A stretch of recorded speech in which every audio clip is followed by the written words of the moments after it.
Now हम आ गए हैं एक्सरसाइज 16.1 क्वेश्चन नंबर 1 के पार्ट 2 में, जहाँ पर हम लोग ग्राफ मैचिंग कर रहे थे।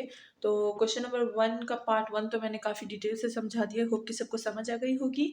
अगर किसी ने वो प्रीवियस वीडियो नहीं देखी तो सबसे पहले वो वाली वीडियो देख ली, क्योंकि वहाँ पर सारे की पॉइंट जो है मैंने क्या किए हैं, मेंशन किए हैं। ठीक है, चलिए अब स्टार्ट करते हैं क्वेश्चन नंबर 2। और मैंने यहाँ पर सारे के सारे जो पार्ट्स हैं उनका शॉर्ट वर्जन जो है वो रिप्रेजेंट करना है, क्योंकि मैं आंसर की जो है वो मैं दे चुकी हूँ सबको, वो भी किसमें, पार्ट 1 में। ठीक है, तो चलिए अब यहाँ पर देख लेते हैं आई जे और टी के हमें जो है वो फंक्शन मिला है, साथ ही साथ हमारी लिमिटेशन क्या है, -1 से 1 तक। ठीक है, अब मैंने हमेशा कहा था, जब भी हम लोग एग्जाम्पल सॉल्व कर रहे थे, 3-4 एग्जाम्पल हमने सॉल्व किया, और इसमें मैंने कहा था कि जब भी हमें आई मिला होता है तो आई का मतलब होता है 1 एंड जे का मतलब होता है भी 1 एंड टी के का मतलब होता है फिर टी। ठीक है ना, तो सबसे पहले हम यहाँ पर अगर इसके जो है रिप्रेजेंटेशन करें तो हम बोलेंगे कि x जो है वो हमारे पास 1 है, y हमारे पास 1 है, और z हमारे पास क्या है, वो है t है, क्योंकि वो चेंज हो रहा है। ठीक है ना, t मतलब कि चेंज विद t, सही है ना। तो ये हमारे पास हो गया। अब फिर से वही करना है आपने, एंड पॉइंट और स्टार्टिंग पॉइंट पुट करना है। This is the starting point, this is the end point. ठीक है, तो स्टार्टिंग पॉइंट पुट करेंगे आप, तो यहाँ पर देखिए ऑलरेडी 1 है। ठीक है, ये भी ऑलरेडी 1 है, तो स्टार्टिंग पॉइंट इसमें पुट करेंगे तो एक z की वैल्यू क्या आएगी, -1 आएगी। ठीक है, तो t पे अगर t -1 हम पुट करेंगे तो हमारे पास वैल्यू 1 1 और -1 आएगी। ओके, एंड अगर हम एंड पॉइंट पुट करेंगे 1 तो हमारे पास वैल्यूज क्या आएगी, ये ऑलरेडी 1 है, ये ऑलरेडी 1 है, इसमें पुट करेंगे तो 1 आ जाएगा, तो 1 1 और 1। अब जैसे कि ये 3D है, क्योंकि हमारे पास 3 दिए गए हैं, ठीक है ना, वेक्टर, और पिछले वाले में हमें 2 वेक्टर दिए गए थे तो वो 2D था। अब ये 3D है, तो 3D को अगर आप देखें तो आप कुछ इस तरह से बना सकते हैं, एक दे और इस तरह से। ठीक है ना, अब अगर यहाँ पर आप देखें तो 1 1 और 1 है। ठीक है ना, तो ये 1 और 1, ठीक है, 1 1, सही है। फिर इसमें है 1 1 और -1। ठीक है, यानी हमारे पास ये कुछ इस तरह से आ सकता है, -1 1 और यहाँ पर आ सकता है। ठीक है ना, तो अगर मैं यहाँ से और यहाँ पुट करूँ तो मेरे पास ये कुछ इस तरह से 3D शेप में बनेगा। ठीक है, तो ये हो गया है हमारे पास -1 और ये हो गया है हमारे पास 1। ठीक है, तो अगर आप देखें तो ये हमारे पास कौन सा ग्राफ है, ये ग्राफ है हमारे पास ग्राफ ए।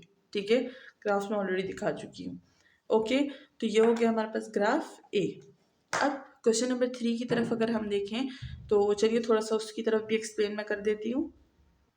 सो नाउ अब हम आ गए पार्ट 3 में, और पार्ट 3 में अगर आप देखें तो हमें मिला है एक क्वाड्रेटिक, एक ट्रिग्नोमेट्रिक फंक्शन, क्वाड्रेटिक बोल रही हूँ, ट्रिग्नोमेट्रिक फंक्शन। ट्रिग्नोमेट्रिक फंक्शन हमें क्या कहता है, कहता है कि 2 cos t plus 2 sin t j. I और जे हमें मिले हैं, के नहीं मिला, यानी ये 2D जो है हमारे पास ग्राफ बनेगा। ठीक है, और साथ में हमें 0 से 2 पाई मिला है, यानी ये हमें क्या बता रहा है, ये हमें सर्कल की तरफ इशारा कर रहा है कि भाई ये सर्कल है। ठीक है ना, अच्छा, अब सर्कल की बात हो गई है, हमें इशारा मिल गया है, तो यानी हमारे पास जो ग्राफ्स में से सर्कल वाला ग्राफ होगा उसकी तरफ ही काफ़ी आ सकता है। ठीक है ना, तो चलिए अब देखते हैं कि इसको ब्रेक डाउन कैसे करेंगे। तो सबसे पहले अगर ब्रेक डाउन की बारी आई तो उसमें से फर्स्ट वाला आई जो होता है हमेशा एक्स होता है, और ये होता है हमेशा वाई। ठीक है, तो एक्स और वाई हो गया।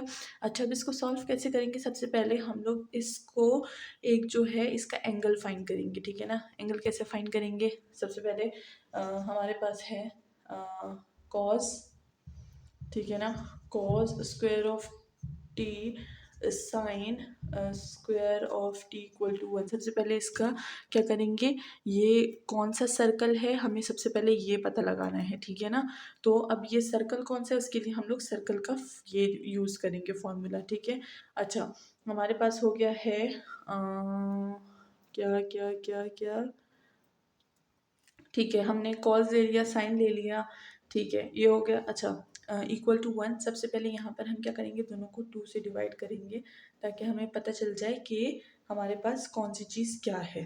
ठीक है, तो सबसे पहले x इक्वल टू, ये क्या है हमारे पास, 2 cos ऑफ t। ठीक है, और y equal to 2 sine of t। तो दोनों हैं, दोनों को सबसे पहले हम सॉल्व कर लेंगे। सही है, तो यहाँ पर 2 है, दोनों को 2 से डिवाइड करेंगे तो y divides 2 equal to sine of t। ये भी हो जाएगा x डिवाइड 2 एंड ये हो जाएगा कॉज ऑफ 2। ठीक है, 2 ख़त्म हो गए दोनों की डिवीजन से। अच्छा, अब ये आ गया है। नाउ ये और ये दोनों इक्वल हैं, ये ठीक है ना, दोनों इक्वल ले लेंगे। ये हो जाएगा हमारे पास x2 whole square plus y2 whole square equal to cos square of t plus sine square of t equal to 1। किस तरह से? अच्छा, ये हमारे पास पूरा पूरा फंक्शन है, इसको हम लोग प्रीवियसली काफ़ी जगहों पे कर चुके हैं, ठीक है ना। अच्छा, तो ये हमारे पास पूरा पूरा फंक्शन हो गया है। क्यों? क्योंकि x/2 हमारे पास क्या है, साइन के इक्वल है, और ऊपर स्क्वायर है तो ये रहा स्क्वायर। x/2 हमारे पास क्या है, वो है हमारे पास कॉस के इक्वल, तो मतलब उल्टा मैंने बोल दिया चलें, लेकिन आपको पता चल गया। और दोनों पे स्क्वायर्स हैं, और ये स्क्वायर्स आइडेंटिटी क्या होती है, ये 1 के इक्वल होती है। ठीक है। अच्छा, अब हमारे पास 1 आ गया है। अच्छा, 2 का स्क्वायर क्या होता है, 4 होता है, तो हम क्या करेंगे, 4 से मल्टीप्लाई कर देंगे। तो 1 को 4 से मल्टीप्लाई करेंगे तो क्या आएगा, हमारे पास आएगा X square plus Y square equal to 4। अब ये हमारे पास क्या आ गया है, ये हमारे पास सर्कल आ गया है, ठीक है, विद रेडियस 2। जब हमारे पास ये होता है, इसका अगर हम लोग स्क्वायर लेंगे तो इसको हम ऐसे लिख सकते हैं 2 का स्क्वायर, तो इसलिए रेडियस क्या है, रेडियस है 2 विद सेंटर 0 0। सही है। अब यहाँ पर हम क्या करेंगे, सबसे पहले ये जो हमने फंक्शन बनाया था, ये जो हमारे पास गिवन फंक्शन है, इसमें स्टार्टिंग पॉइंट और एंड पॉइंट पुट कर देना है। ठीक है, तो स्टार्टिंग पॉइंट और एंड पॉइंट पुट करेंगे तो हमें क्या मिलेगा, सबसे पहले यहाँ पर देखते हैं, स्टार्टिंग पॉइंट है 0, एंड पॉइंट है 2π। सही है, तो अगर हम 0 पुट करेंगे तो x की कॉज हमें 0 पे 0 देता है, तो यानी x 0 होगा अगर मैं t इक्वल टू 0 पुट करूँ।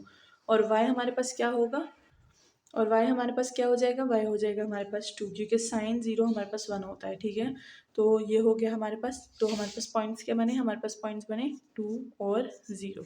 ठीक है, एक मिनट, अच्छा अच्छा अच्छा, साइन 0 होता है और कॉस 2 होता है, क्योंकि कॉस 0 1 होता है। ठीक है, तो ये हो गया 2 और 0। अब हम लोग ने t इक्वल टू 2π पुट कर देना है। ठीक है, 2π पुट करेंगे तो हमारे पास जो है x की वैल्यू क्या आ जाएगी, x की वैल्यू हमारे पास आएगी 2, क्योंकि cos 2π जो है हमारे पास क्या होता है, वो भी 2 होता है, 1 होता है। ठीक है, और y की वैल्यू हमारे पास क्या आ जाएगी, 0, क्योंकि साइन 2 हमारे पास क्या होता है, वो हमारे पास 0 होता है। ठीक है, अगेन हमारे पास पॉइंट्स क्या बने, 2 और 0। जब सेम पॉइंट्स बनते हैं तो मतलब कि वो रोटेशन में है। ठीक है ना, अगर मैं x को 2 लूँ, ये हो गया x2, और y को मैं 0 लूँ, ठीक है ना, तो मतलब कि वो रोटेटिंग पॉइंट है। रोटेटिंग पॉइंट कौन सा है हमारे पास, रोटेटिंग पॉइंट है हमारे पास g। ठीक है, तो इसी तरह से हमारे पास g पार्ट का ये है सल्यूशन। ओके, अगर थोड़ा सा हम देख लें तो उसमें भी हमारे पास ऐसे ही है। देखिए, g में हमारे पास क्या है, रोटेटिंग फंक्शन है।